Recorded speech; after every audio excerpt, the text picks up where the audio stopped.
If you speak about terrorism going around throughout the world, it's Muslims first.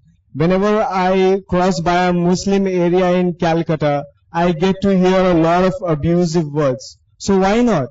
I mean, there's a reason for it. You said that, it's like kind of persecution that's happening. That's the very true religion. So persecution is happening against that. But then if something is happening, there's a reason for it. Every human being has a head to think, and he's thinking and he decides for himself. And he is abusing this religion more. There's a reason for it. I mean, if tomorrow, if certain Muslim does something wrong, I have a problem with that person, but I respect Islam. And tomorrow if a Christian does something wrong, that person is not okay, but that does not mean that I don't have respect for Christianity. Thank you, brother. You really answered my question, that you said Islam is the most abused religion and there's a reason for that. And you said that terrorism, the cause is Muslims and Islam. And then you said that whenever we pass an area belonging to Muslims, you hear a lot of abuses. Hypothetically, if I agree what you're saying is right, I've gone through Muslim area, I haven't heard abuses. Maybe the area you have gone to, maybe. So if a Muslim is abusing, he is not a practicing Muslim. Who should be blamed? That Muslim, not the religion.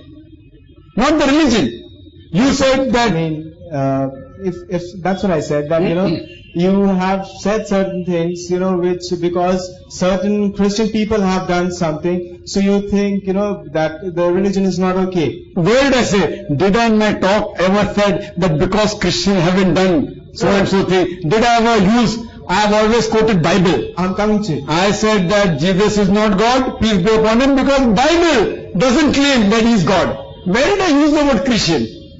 I never used it. When you pose a question trying to prove that Jesus Christ, peace be upon him, is God, I gave you references from your Bible. You quoted the verse, I gave you the reference. Where did I bring the Christian in between? Did I bring no? You said that few, very good scholars of Christianity, they have revised the Bible. So Yes, brother. No. The scholars of Bible say that was not there in the Bible. That means that is not a part of the Bible. I'm not talking about Christians, I'm talking about your doctors of divinity. See, you have to really understand that there has been adulteration in the Bible. Bible is not the word of God. So these scholars say that if we remove the adulteration, it will come closer to authenticity. I'm not saying that, your scholars are saying that. So I'm not talking about any Tom, Dick and Harry. I'm talking about an RSV, the Revised Standard Version of the Bible, is the hot seller, best seller. It had made millions of dollars. Why? Because it is closest to the authentic Bible. Not that it's totally authentic.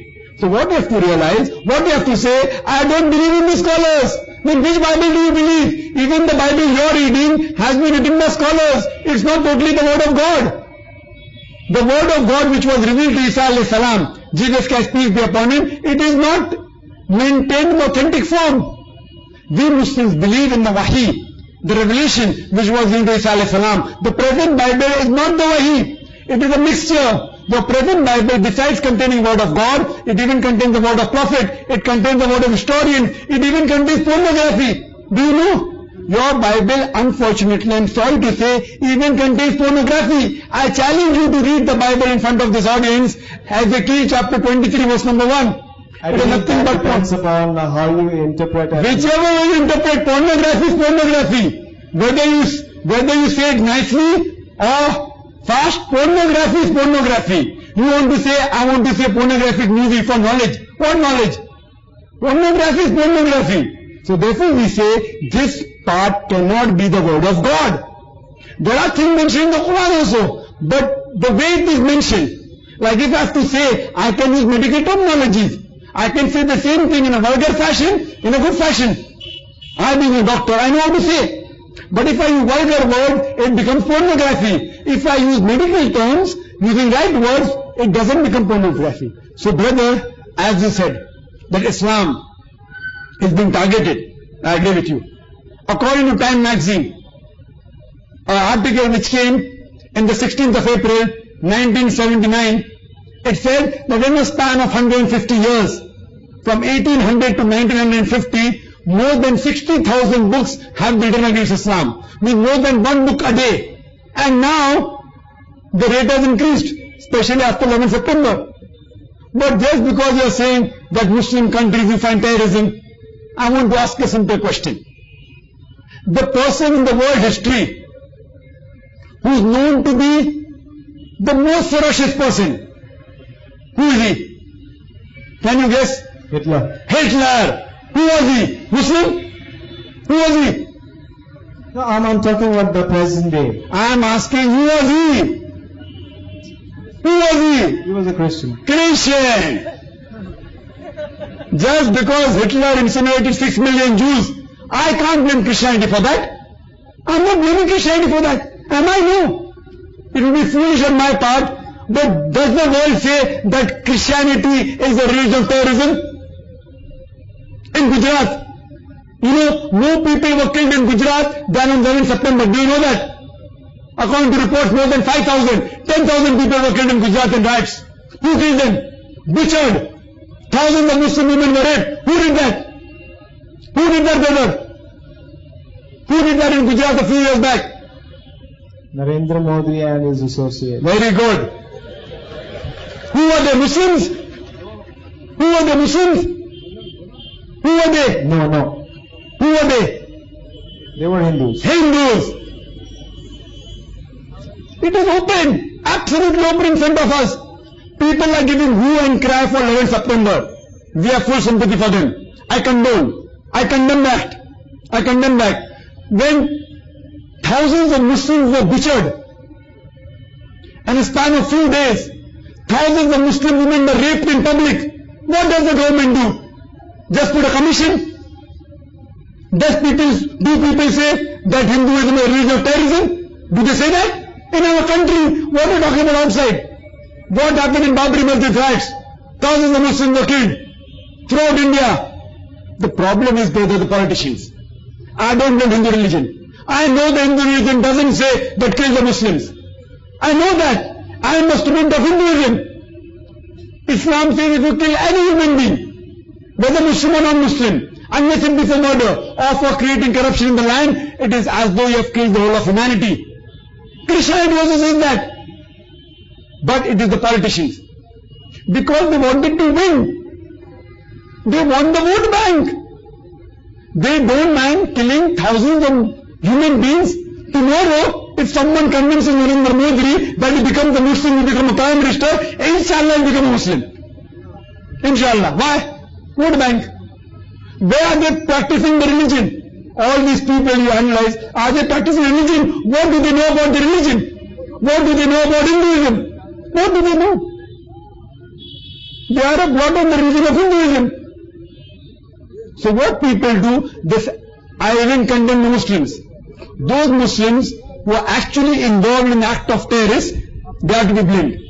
But every act of terrorism that you think may not be an act of terrorism. I have given a talk on terrorism and jihad and Islamic perspective, where I have clarified the concept that Islam is a religion of peace. It's a religion of peace. Right, if I'm not wrong, I believe if you translate Islam, it literally means peace. So why there's so much of terrorism? You know, when you think of terrorism, a very synonymous word to that is Islam. So why is it that? Because, you know, when you think of terrorism and such dirty acts, you know, every religion, there are certain people who do a lot of wrong things. In Islam, you know, it's in a very magnified manner. Why is it so? Why is it so? Very good question. Who is to blame? I am saying the human beings of today are to blame. For example, if you happen... So is there a loophole in Islam? There is no loophole in Islam. It is a problem in the human beings. For example, if you lived in Gujarat, if I lived in Gujarat and someone raped your wife, someone raped your mother in front of your eyes, if someone raped your mother in front of my eyes, and I see that the rapist is living in front of me, he is going scot-free. What will happen? Have you one bandage in your hand? What will happen? If there is no justice, we are creating terrorists. I condemn the act of terrorism. But if there is no justice, if the government cannot give justice to the thousands of women that have been raped, if you were there, if I were there, what would happen? Maybe you would have become a terrorist. Maybe I would have become a terrorist. Because of your justice. So where do you draw the line? I draw the line. I'm highly Yes. For that you see my video cassette. I am not condoning those people who are killing innocent human beings. Even if someone rapes my mother, I cannot kill an innocent human being. Islam forbids that. But what is happening? Because the government, because the other human beings are not giving justice, terrorists are being created. You know the thing that happened in Palestine. What happened in Palestine? Hitler incinerated 6 million Jews. The Jews were taken out of Germany. The Palestinians, the Muslims, they said to the Jews, "Ahlan wa sahlan, come and live with us. You don't have a land, we share our house with you." You know, imagine if there is a human being who doesn't have shelter. You come, "My brother, come and live with me." Now after a few months, he kicks you out of the house, out of your own house, and you are crying out of the doorstep of your own house, "Please, he has taken away my house," and people are calling you a terrorist. Is that justice? The Palestinians gave Jews, the Israelites, a place to stay. Today, the Israelis are taking them out of their own hometown, and now people are calling the Palestinians terrorists. What is the problem with humanity? America talking about terrorism, have they supported the Palestinians? Have they supported the Muslims of Gujarat? Have they spoken a word? They are funding the Israelites. I am not a politician. They are funding the Israelites to fight against the Muslims. So unless you speak against George Bush, unless you speak against America, unless you speak the truth, we have to speak the truth, brother. As far as Islam is concerned, the Arabic word jihad means to strive, to struggle. In context, it means to strive and struggle in the name, in the way of Allah subhanahu wa ta'ala.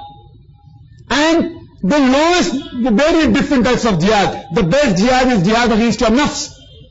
You hear my video cassette, Jihad and Terrorism. I have given details of the concept of Islam, the concept of jihad in Islam, what is the meaning of terrorist, where does it meet, where does it contradict. All these things you get detailed if you hear my video cassette, Jihad and Terrorism, an Islamic concept. And I would like to end my answer by just giving a quotation of Dr. Adam Pearson. Dr. Adam Pearson said that people who worry one day nuclear weaponry will fall in the hands of the Arabs, they fail to realize that the Islamic bomb has already been dropped. It fell the day Prophet Muhammad, peace be upon him, was born. Brother, I would request you to come forward and take the video CD of the debate, "Was Christ really crucified?" And it will convey the message to you that Jesus Christ, peace be upon him, wasn't crucified. He was messenger of God. And also request to give him a CD of similarity between Islam and Christianity. These two CDs are a small gift from me that hope Allah gives you hidayah.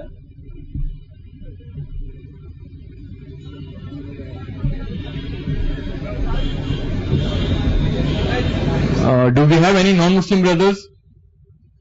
غیر مسلم بھائی کوئی ہیں؟ مسلم. Yeah, I'm Muslim. I have a question. تو ہم پہلے بہنوں کو موقع دیں گے سوال کرنے کا، کیونکہ وہاں پر ایک مسلم بہن موجود ہیں سوال کرنے کے لیے. السلام علیکم، میں ہوں Umar Khalid. I am a student Calcutta university. میرا سوال بہت مختصر سا ہے. کچھ غیر مسلم لڑکیاں مجھ سے سوال کرتی ہے کہ تمہارے مذہب یعنی مذہب اسلام میں ایک عورت کو غیر مرد کے سامنے آنے کا حکم نہیں، مگر حج کے موقع پہ مرد و عورت ایک ساتھ فریضہ حج ادا کرتے ہیں. آخر ایسا کیوں؟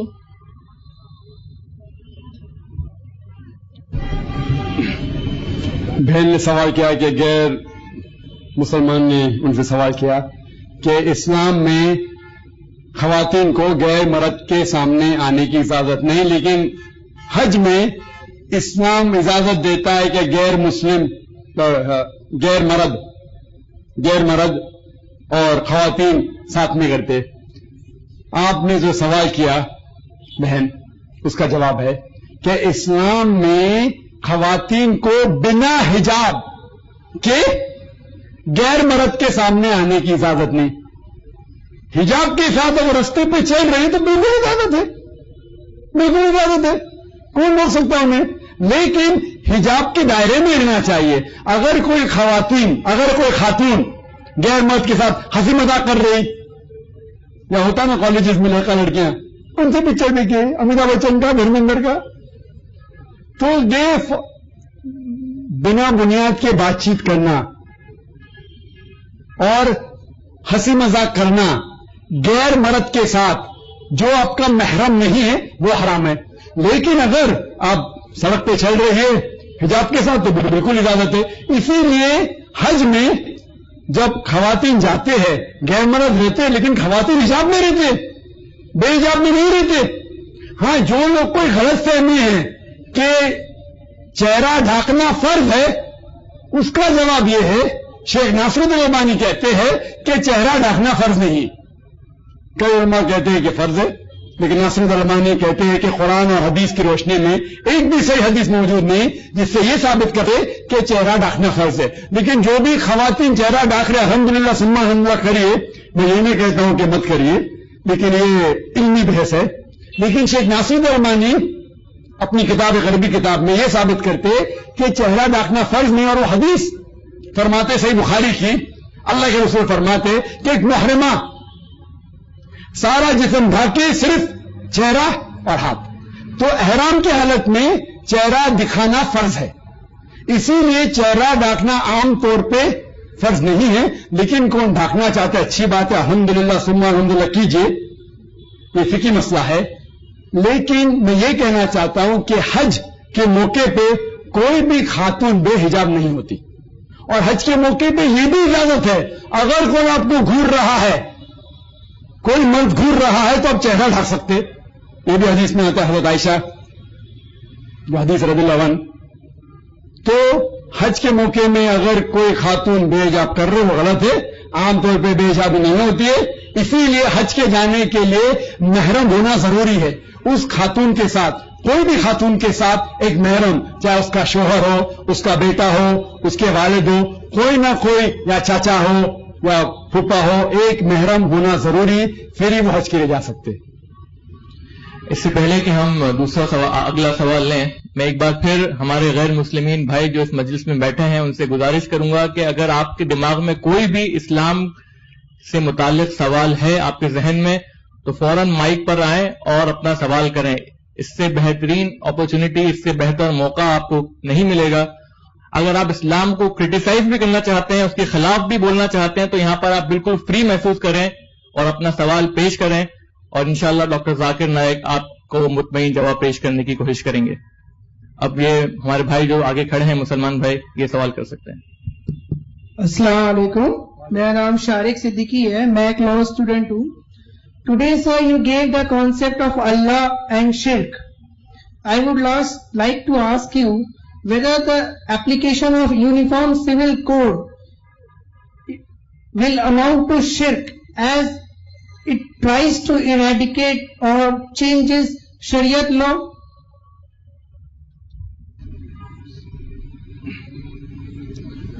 بھائی صاحب نے سوال کیا کہ اگر یونیفارم سول کوڈ لاگو ہو جائیں گا تو کیا یہ شرک ہو جائے گا؟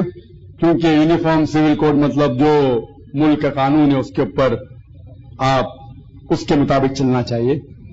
پہلا سوال یہ ہے کہ کوئی بھی ملک کا قانون جو اسلام کے خلاف ہے, اور آپ اگر اس ملک میں رہ رہے ہیں, جو چیز اسلام کے خلاف ہے اس کی پابندی آپ نہیں کر رہے, یا اجازت ہے غلط کرنے کی لیکن آپ نہیں کر رہے. مثال کے طور پہ اکثر ممالک میں, چند ممالک چھوڑ کے, شراب پینے کی عبادت ہے, آپ شراب مت پیو, دیش اجازت دیتے آپ مت کرو, تو آپ اچھے مسلمان بہت سے ممالک میں رہ سکتے اور اسلام کو الحمدللہ اسلام کے اوپر قائم رہ سکتے. خصوصاً ہندوستان کے کانسٹیٹیوشن میں لکھا ہوا ہے کہ it is the birth right of every Indian to preach, practice and propagate religion. ہر ہندوستانی کو آزادی ہے کہ وہ اپنے مذہب کے اوپر عمل کرے اور اس کو پھیلائے.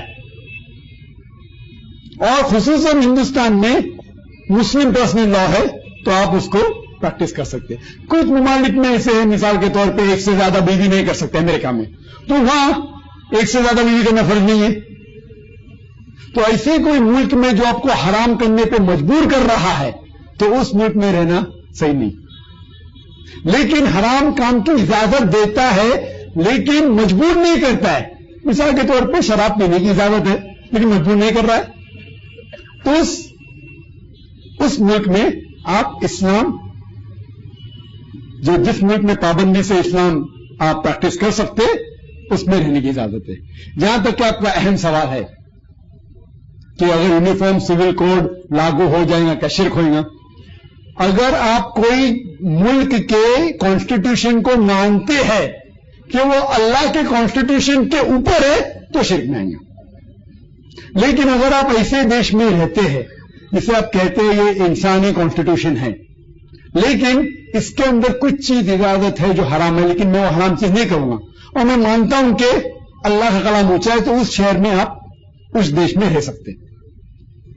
جہاں تک کہ یونیفارم سول کوڈ کا سوال ہے اکثر مسلمان اس کے اگینسٹ آواز اٹھاتے. میں کہتا ہوں اگر ہندوستان میں آپ کو یونیفارم سول کوڈ لاگو کرنے کا ہے تو بے شک کیجیے, ضرور کیجیے, لیکن پہلے ہم یہ جان لے کون سا قانون سب سے بہترین ہے اور انشاءاللہ سارے قانون جتنے دنیا کے ہیں ہم پہلے یہ فیصلہ کریں کون سا قانون بہتر ہے اور ہر قانون پہ ایک سائنٹیفک اور لاجیکل بحث ہونا چاہیے. اسلام کی طرف سے انشاءاللہ یہ طالب علم آئیں گا, یہ ثابت کر کے دکھاؤں گا انشاءاللہ کہ سارے اسلام کے قانون ہی سب سے بہترین ہے. اگر یونیفارم سول کوڈ لاگو کرنا چاہتے ہیں جو انسان کے لیے سب سے بہترین ہے تو میں اس کے اوپر منظور ہوں. آپ لوگ مخالفت کریں گے, میں ایک دم فیور میں, لیکن میری اتنی التجا ہے کہ پہلے بحث ہونا چاہیے, پہلے تحقیق ہونی چاہیے کہ کون سا قانون سب سے بہترین ہے اور انشاءاللہ اسلام کی طرف سے مجھے اجازت دینا اور یہ ثابت کروں گا کہ اسلامی قانون الحمدللہ ثم الحمدللہ سب سے بہترین ہے. جو ہم مسلمان کو خطرہ ہے کہ اگر یونیفارم سول کوڈ لاگو ہو جائے گا تو یہ ہوگا وہ ہوگا, آپ کو کیونکہ دیگر مذاہب کا علم نہیں ہے اور اسی لیے ہمیں خطرہ ہی نہیں. کیوں؟ یہ ممکن ہی نہیں ہے. کیوں ممکن نہیں ہے؟ ہم مسلمان کتنے فیصد ہے؟ گورنمنٹ کہتے ہیں 12%, ہم کہتے ہیں 16%, 18%, جو بھی ہے, ہم تو مائنورٹی میں ہے نا. یہ جو میجورٹی میں ہے ان کے قبائلی کے کتنے الگ کتنے مختلف قانون ہیں کہ یہ ممکن ہی نہیں ہے. مسلمان آواز اٹھاتے لیکن اگر ہندوستان میں یونیفارم سول کوڈ لاگو کریں گے تو ممکن ہی نہیں ہے. مسلمان کو اگر بازو رکھیں گے یہ ہندو مذہب میں کتنے قبائلیں ہیں, کتنے الگ علاقے, اتنے مختلف قانون ہیں کہ ممکن ہی نہیں ہے کہ یونیفارم سول کوڈ لاگو ہو سکتا ہے. ان لوگ کی اجازت نہیں دیں گے. آواز میں اٹھاتے وہ غلط بات ہے. یہ خالی پالیٹیشین لوگ چھیڑنے کے لیے ہمیں کہتے اور ہم چھڑ جاتے اور مورچہ نکالتے. میں تو کہتا کہ قانون لاگو کرو نا. لوگ کہتے کہ uniform civil code criminal code کیوں لاگو کرتے. بال ٹھاکرے ممبئی میں کہتا ہے کہ مسلمان لوگ کے لیے سول کوڈ کیوں, کرمنل کوڈ لاگو کرو نا لاگو. میں پہلے بولتا کرو, چور کے ہاتھ کاٹو, جو بلاತ್ಕಾರ کے اس کو سزائے موت دو. ایل کے اڈوانی نے چند سال پہلے کہا تھا پارلیمنٹ میں, التجا کی, ریکویسٹ کیا کہ بلاತ್ಕಾರ کرنے والے کو سزائے موت ہونا چاہیے. میں اس کو شاباشی دیتا ہوں. باقی بات شاید اس کی نہیں مانتا ہوں لیکن اس بات پہ میں سہمت ہوں. ایل کے اڈوانی کے, لال کرشنا اڈوانی, آپ جانتے نا ایل کے اڈوانی, جانتے کیا نہیں؟ ہاں, تو ایل کے اڈوانی نے کہا تھا چند سال پہلے 99 میں جب وہ ہوم منسٹر تھے کہ بلاತ್ಕಾರ کرنے والے کو سزائے موت ہونا چاہیے. یہ اسلامی قانون ہے. تو میں اس کے لیے اس کو شاباشی دیتا ہوں. ہو سکتا ہے کہ نیکسٹ ہوم منسٹر کہیں گا کہ سب خواتین ہندوستان میں حجاب کرے.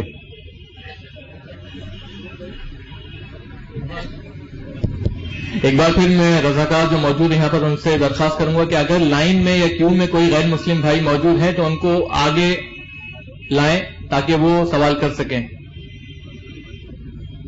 کوئی غیر مسلم بھائی موجود ہیں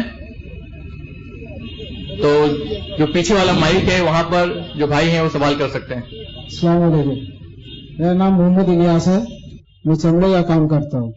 میرا پہلا سوال ہے استخارہ جو کیو ٹی وی میں دکھایا جاتا ہے وہ صحیح ہے یا غلط ہے, اور فاتحہ کرنا کیسا ہے؟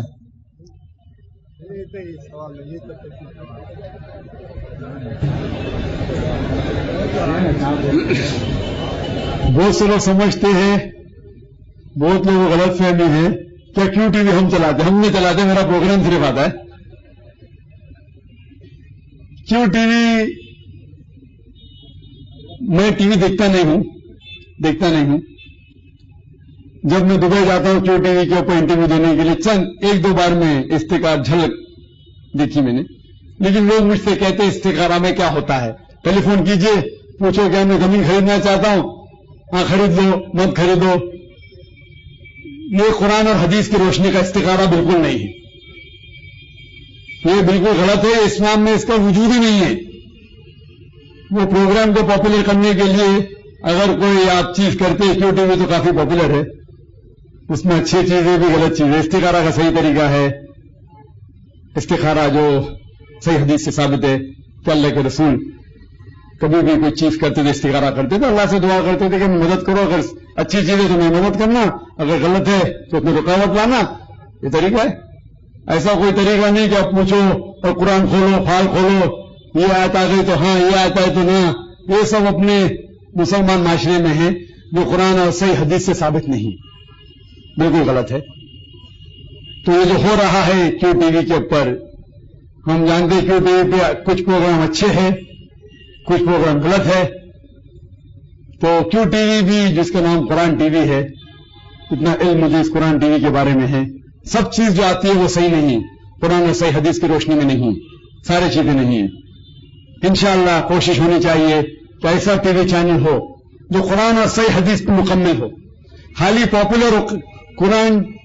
پاپولر کرنے کے لیے ایسے پروگرام کرو جیسے کہ میں سنا تھا کون بنے گا کروڑ پتی, بہت پاپولر پروگرام.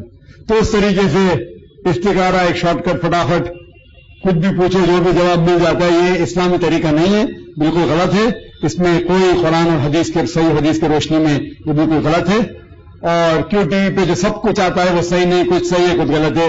ہمیں تحقیق کرنا چاہیے کہ جو بھی پروگرام کیو ٹی وی پہ آ رہے وہ قرآن اور صحیح حدیث سے متعلق ہے تو اس کے اوپر عمل کرے, باقی چیز جو غلط ہے اس کے اوپر عمل نہ کرے. وقت کی کمی ہونے کی وجہ سے ہم صرف آخری سوال لیں گے, وہ بھی بہنوں کی طرف سے ہوگا, تو بہن سوال کر سکتی ہیں. بسم اللہ. السلام علیکم. ڈاکٹر صاحب میں آپ سے کوئی سوال نہیں کرنا چاہتی کیونکہ آپ اپنے اسپیچ میں اتنے کلیئر ہوتے ہیں کہ ہمارے پاس کوئی ڈاؤٹ نہیں رہتا.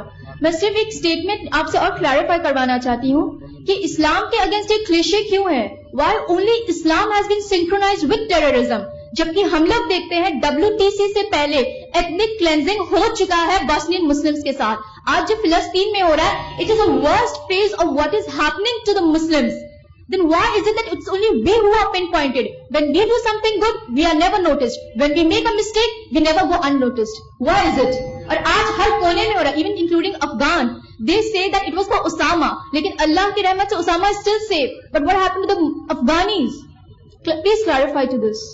میں ان کا سوال ہے کہ کیوں سب لوگ اسلام کو ٹارگیٹ کر رہے ہیں. WTC کے پہلے بھی ایتھنک کلینزنگ ہو چکی ہے بوسنیا میں, فلسطین میں کتنے مسلمان مارے جاتے, اسلام کے خلاف کیوں؟ اس کا جواب میں دے چکا ہوں بہن, اور آپ چاہتے اضافہ ہو تو میری پوری تقریر جو ہے جہاد اینڈ ٹیررزم میں اس کے اندر ڈیٹیل ہے جو ابھی تقریر کرنے کا موقع نہیں ہے.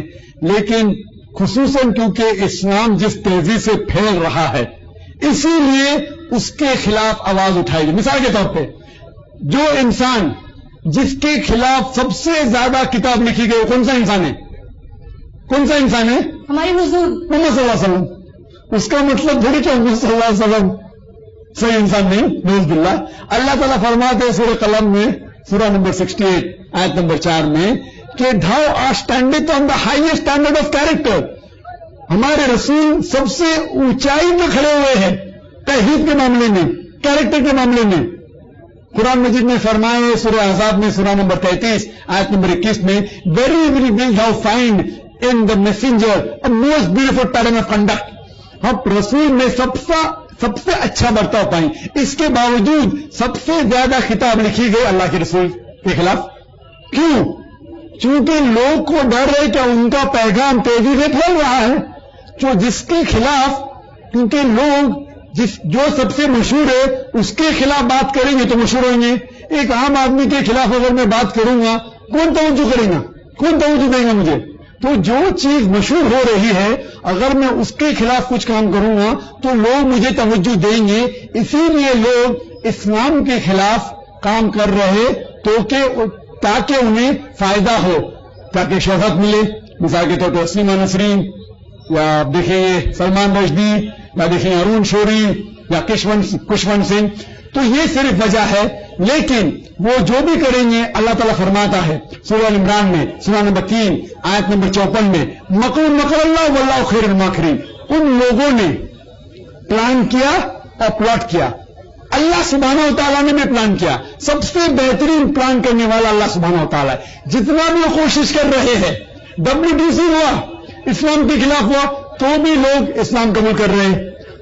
آج کی میڈیا خواتین کے خلاف بات کر رہی ہے اسلام میں، پھر بھی آپ دیکھتے ہیں خواتین، غیر مسلم خواتین اسلام قبول کر رہے ہیں، کیونکہ اللہ تعالیٰ فرماتے ہیں مکر اللہ واللہ خیر الماکرین. کتنا بھی وہ اسلام کے خلاف پلاننگ کرے، اللہ سبحانہ و تعالیٰ بھی پلان کر رہا ہے. سب سے بہترین پلان کرنے والا ہے اللہ سبحانہ و تعالیٰ. میں حاضرین کو درخواست کروں گا کہ اپنی نشستوں میں بیٹھے رہیں. ایک راؤنڈ سوال جواب کا پھر سے ہوگا. ایک سوال یہاں سے ہوگا، پھر اس کے پیچھے سے ہوگا، اور ایک سوال آخری بہن سے ہوگا. ایک غیر مسلم بھائی یہاں پر موجود ہیں، وہ سوال کر سکتے ہیں. ایک غیر مسلم سے سوال پوچھیں. حاضرین سے درخواست ہے کہ اپنی نشستوں میں بیٹھے رہیں پلیز. جزاک اللہ. السلام علیکم، میرا نام رتن سنگھ ہے. میرا ایک سوال ہے کہ ایک ہندو اور ایک مسلم جو اپنے اپنے نیموں کو سب مانتے ہیں، لیکن اپنے نیموں کو سب مانتے ہیں، تو میرا یہ سوال ہے کہ آج ایسا کیوں ہو رہا ہے کہ ویسٹرن کلچر ہم سبھی کو بگاڑ رہے؟ یہ کہاں تک صحیح ہے، غلط ہے؟ کہ یہ کیونکہ ویسٹرن کلچر کو ہم لوگ کو ماننا چاہیے کہ اپنے اپنے نیموں کو ماننا چاہیے، اپنے اپنے مذہبوں کو ماننا چاہیے. میں صاحب کا سوال ہے کہ ہندو اور مسلمان بگڑ رہے ہیں ویسٹرن کلچر کو فالو کرنے سے، کیوں ہم ویسٹرن کلچر کو فالو کریں؟ کیا یہ صحیح ہے؟ دیکھو کوئی کلچر کو کہنا ہے کہ یہ چیز، سب چیز ویسٹرن خراب ہے یا سب چیز اچھی ہے، ہمیں یہ تحقیق کرنا چاہیے کہ وہ چیز جو ویسٹرن کر رہے، کچھ چیز اچھی ہے کچھ چیز بری ہے.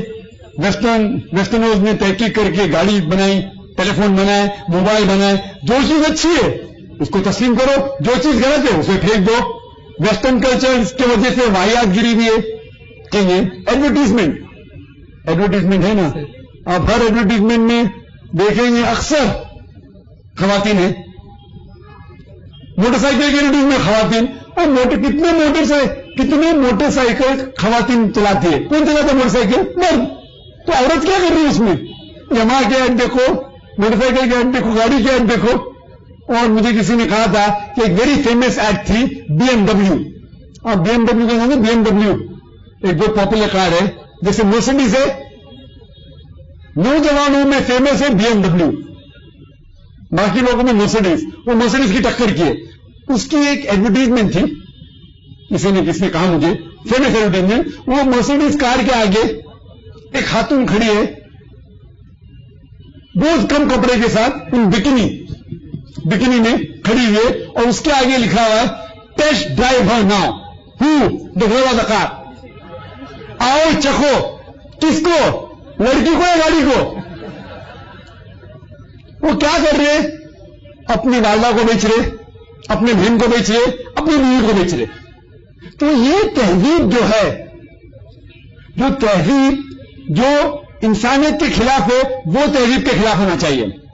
جو چیز کلچر میں صحیح ہے اس کو اپناؤ، جو چیز غلط ہے اسے پھینک دو. تو یہ کہنا سارے چیز ویسٹرن میں خراب ہے یہ غلط ہے. جو چیز اچھی ہے اس کو لو. تو افسوس کی بات ہے کہ بہت سے لوگ ویسٹرن کلچر کو سمجھتے ایک دم عمدہ کلچر ہے اور دھیرے دھیرے اس کی طرف جاتے ہیں. اسی لیے ہمیں ان لوگوں سے کہنا چاہیے کہ پہلے آپ تحقیق کرو کہ جو چیز آپ کو فالو کرنا ہے وہ صحیح ہے کہ نہیں، وہ انسانیت کے فیور میں ہے کہ نہیں. جو فیور میں صحیح حق کی بات ہے اس کو قبول کرو، جو نہ حق کی بات ہے اسے چھوڑ دو. پیچھے جو بھائی صاحب کھڑے ہیں وہ سوال کر سکتے ہیں پیچھے والے مائک پر. سے کھڑے ہو گئے. ہیلو السلام علیکم. وعلیکم السلام. جی میرا سوال یہ ہے کہ مسکوات الشریف حدیث پیج نمبر 2102 اس حدیث پاک پھر سے دہرائیں کیا بولا آپ نے؟ مسکات شریف حدیث پیج نمبر 2102 اس حدیث پاک پر ذرا غور فرمائے. رسول پاک صلی اللہ علیہ وسلم ارشاد فرما رہے ہیں کہ ایک قوم آئے گا اور قرآن کو تیر کی مانند سیدھا کرے گا.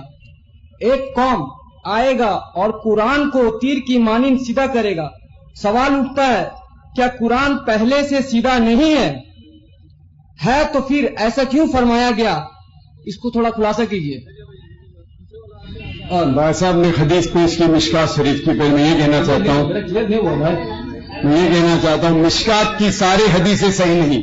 آپ کو شاید حدیث کا علم ہر مسلمان کو اتنا گہرا نہیں. مشکات کی حدیث سارے حدیث ہی صحیح نہیں. صحیح بخاری کی ساری حدیث صحیح ہے الحمدللہ. صحیح مسلم کی حدیث صحیح ہے. جتنے باقی حدیث شریف کی کتابیں مثال کے طور پہ ابو داؤد، سنن ابو داؤد، ترمذی، ابن ماجہ، یہ سارے حدیث ہی صحیح نہیں. ہمیں تحقیق کرنا چاہیے حدیث صحیح ہے کہ نہیں. اسی طریقے سے مشکات کی ساری حدیث صحیح نہیں ہے. Point number 1. پوائنٹ نمبر 2، آپ جو کہہ رہے کوئی قوم آئیں گی اور تیر کی طرح قرآن کو سیدھا کریں گی، آپ کا ترجمہ صحیح ہے کہ نہیں مجھے پتا نہیں. تو پہلے اس سوال کا جواب دینے کے لیے تحقیق کرنی پڑے گی حدیث صحیح ہے کہ نہیں. تو آپ کا ترجمہ صحیح ہے کہ نہیں. تیر کی طرح قرآن کو صحیح کریں گی یا ایسی قوم آئیں گی جو اسلام کی طرف لوگ کو لے کے آئیں گی. آپ کیا کہنا چاہتے ہیں وہ صحیح نہیں. آپ کو ترجمہ صحیح کرنا پڑے گا اور حوالہ بھی دینے پڑے گا یہ حدیث صحیح ہے کہ نہیں، اور پھر آپ یہ سوال کر سکتے. آخری سوال جو ہے گا بہنوں کی طرف سے.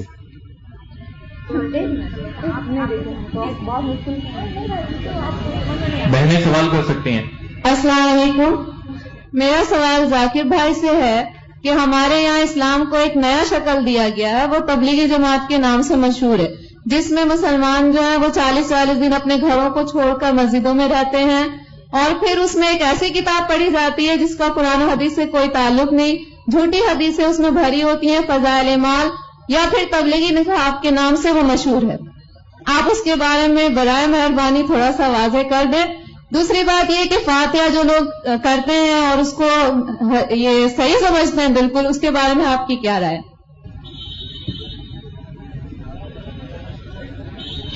حالانکہ ایسے سوال کا جواب میں اکثر دیتا نہیں ہوں، کیونکہ میرا فن جو ہے وہ اسلام اور دیگر مذاہب، کیونکہ آخری سوال اور خواتین کی طرف سے ہے، لوگ یہ نہیں کہنا چاہتے خواتین کے حوالات کا جواب میں نہیں دے رہا ہوں. میں نے سوال پوچھا کہ تبلیغ جماعت جو ہے ایک جماعت ہے ہمارے مسلمانوں میں، ہندوستان میں خصوصاً، وہ تبلیغ نصاب پڑھتی ہے جس کے اندر حدیث مکسڈ ہے. آپ بالکل صحیح فرماتے ہیں کہ تبلیغ نصاب یا فضائل اعمال جسے کہتے ہیں، اس کے اندر وہ کتاب ہے جو مولانا زکریا صاحب نے لکھی تھی، اس کے اندر مکسچر ہے، صحیح حدیث بھی ہے، ضعیف بھی ہے، موضوع بھی ہے، کہانی قصہ بھی ہے. تو اسے سارے حدیث کو ماننا اور سارے حدیث پہ عمل کرنا صحیح نہیں. ہمیں عمل کرنا چاہیے صحیح حدیث پہ. صحیح حدیث ہماری حجت ہے. ان کے لیے اگر آپ ضعیف حدیث جاننا چاہتے ہیں یا ضعیف حدیث دوسرے حدیثوں سے مل کے صحیح ہو جاتی ہے وہ ٹھیک ہے، لیکن باقی موضوع حدیث یا ضعیف حدیث کو حجت قائم کرنا یہ اسلام کی شریعت کے حساب سے صحیح نہیں. ہمیں عمل کرنا چاہیے قرآن اور صحیح حدیث پہ. ان کے لیے اگر آپ جاننا چاہتے ہیں تو الگ بات ہے. تو یہ اسی لیے یہ افسوس کی بات ہے کچھ مسلمان ایسی کتابیں جیسے تبلیغ نصاب ہو اس کو قرآن سے زیادہ اہمیت دیتے ہیں، جو غلط ہے. ہمیں قرآن پہ عمل کرنا چاہیے اور صحیح حدیث کی کتاب جیسے میں نے کہا صحیح بخاری ہے، صحیح مسلم ہے، ان کے سارے حدیث ماشاءاللہ آپ کو محدث ہونے کی ضرورت ہی نہیں، سارے حدیث صحیح ہے. پھر آپ جا سکتے سنن ابو داؤد، ترمذی، ابن ماجہ، سنن نسائی، ایسے کتابیں ہیں جن سے انشاءاللہ ان میں اکثریت حدیثیں صحیح ہے، سارے نہیں تو باقی کتابوں سے. تو ان کا مطالعہ کرے تو امید ہے کہ آپ کے علم میں اضافہ اور ہوگا. وہ جو لوگ کمپیریٹو ریلیجن کے ہیں اور تحقیق کرنے کی وجہ سے کچھ باقی کتاب پڑھنا چاہتے ہیں تو اس میں کوئی حرج نہیں ہے. اور جو سوال تھا کہ 40 دن ایسا کوئی میں قرآن مجید کی کوئی آیت نہیں جانتا ہوں جس میں لکھا ہوا ہے کہ 40 دن کے لیے آپ کدھر جاؤ، یا کوئی صحیح حدیث میں نہیں جانتا ہوں